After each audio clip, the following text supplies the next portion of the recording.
Македонија е во топ 3 земји во Европа по преземени мерки за облажување на ценовниот шок на горивата.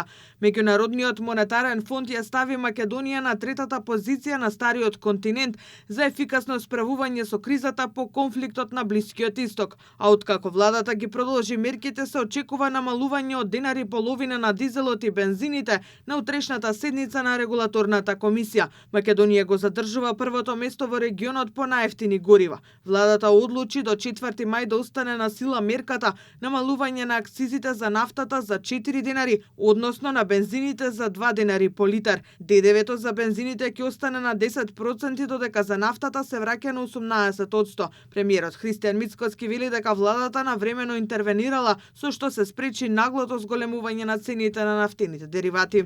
Нашите политики не се изолирани, туку се во целосна линија со светските трендови. Според последните анализи на европско ниво, според Меѓународниот монетарен фонд, во Европа сме меѓу првите 3 држави кои промениле најмногу работи и примениле највеќе мерки за справување со ценовните шокови.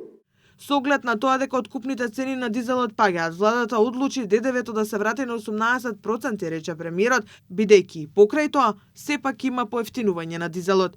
Со оглед на движењето на цените на дизел горивата на плац, заклучивме дека со враќањето на данокот на додадена вредност од 18% повторно ќе имаме намалување на цената на дизел горивото, имајќи го во предвид просекот од минатата недела, додека пак кај бензините таа состојба не беше таква и доколку го вратевме и таму на данокот на додадена вредност на 18%, тогаш ќе имавме зголемување на цената на бензините, затоа одлучивме да остане и оваа недела 10, односно и следните 2 недели 10%, со што би имале повторно намалување на цената на бензините.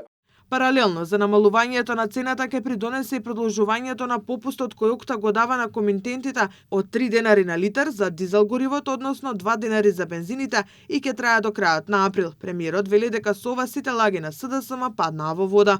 Лажеа за мигранти, лажеа дека ќе сме банкротирале, лажеа дека ќе нема за пензии, уште што ли све не излажа, па така излажа и за мерките кои што ги применивме и подготвени ја пречекавме енергетската криза, која што, ќе повторам, не зависи од нас, туку зависи од геополитичките светски случувања.